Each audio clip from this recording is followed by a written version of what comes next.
Hello everybody, welcome to the Theory Music School. This video focuses on the most likely voice leading errors when resolving a root position dominant seventh chord to a root position tonic triad and why those errors occur. In part one of my series of videos on this specific idiom, I discussed that either the dominant seventh chord or the tonic triad might be incomplete and with the chordal fifth of one of the sonorities omitted. However, students often resist the idea of an incomplete chord and as a result make several mistakes when dealing with this specific idiom, root position 5/7 to root position tonic. First, let us briefly review the steps outlined in my previous tutorials. Resolve the chordal seventh down by step. In this example, we are given a root position dominant seventh chord in the key of G major. The chordal seventh is the C in the alto voice, and it's resolving down by step to B.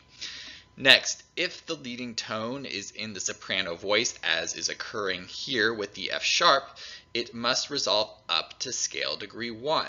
If the leading tone appears in an inner voice, it may resolve up by step to scale degree 1 or move down to scale degree 5. Then resolve scale degree 2, or rather move scale degree 2 down by step to scale degree 1, which in this example is the A in the tenor voice moving down by step to G. Finally, the bass will move either up or down from scale degree 5 to scale degree 1. This is inherent to the root position 5/7 to root position tonic triad progression. Notice that resolving this 5/7 chord properly necessitates an incomplete tonic triad with a tripled chordal root and a chordal third. The chordal fifth is omitted. However, an error often occurs during step 3, when scale degree 2 should move down by step to scale degree 1. On the left side of the page is the proper resolution of the 5/7 chord as seen on the previous slide. Notice how scale degree 2 moves down by step from the A to the G, and the tonic triad is incomplete. However, in a desire for a complete tonic triad, students often resist this stepwise motion from scale degree 2 down to scale degree 1, often electing to leap from scale degree 2 to scale degree 5 to complete the tonic triad as seen on the right side of the page. However, this creates undesirable consecutive perfect fifths between two voices, in this example between the tenor and the bass voices. Sometimes students will recognize this error and correct it incorrectly. For example, they might move scale degree 2 up by step to scale degree 3 as seen in example B to eliminate the consecutive perfect fifths. Perfectly understandable. However, this creates the unlikely voicing of the tonic triad, especially at punctuating cadential moments with a doubled chordal root and a doubled chordal third. It may seem innocent enough, but tonal composers of the common practice period tended to avoid this doubling, perhaps because the doubled chordal third creates a less stable sonority at a time, perhaps a cadence, when more stability is preferred. If students recognize this unlikely doubling, that might lead them to the error seen in example C. To create a complete tonic triad, the student is now incorrectly moving the chordal seventh of the dominant up by step. If the student recognizes this error, then perhaps that leads them to resolve the chordal seventh properly down by step, but then incorrectly move the exposed leading tone in the soprano voice down to scale degree 5, as seen in example D. Remember, this motion of the leading tone to scale degree 5 is only acceptable if the leading tone appears in an inner voice.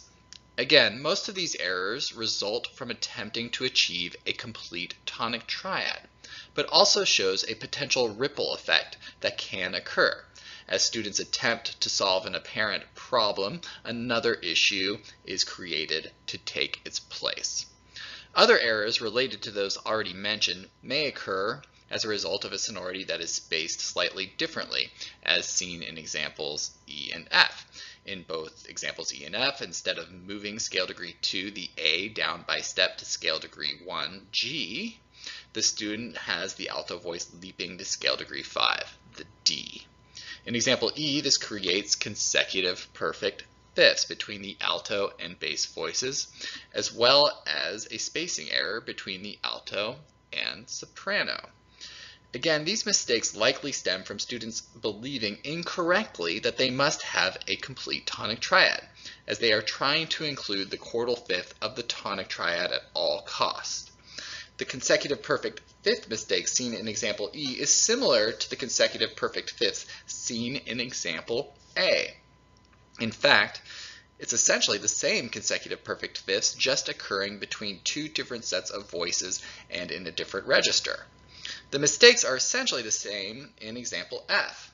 The consecutive perfect fifths still exist between the alto and bass voice, even though they occur through contrary motion. There is also a spacing error between the alto and tenor voices. As a reminder, spacing should be an octave or less between adjacent upper three voices, the upper voices being the tenor, alto, and soprano.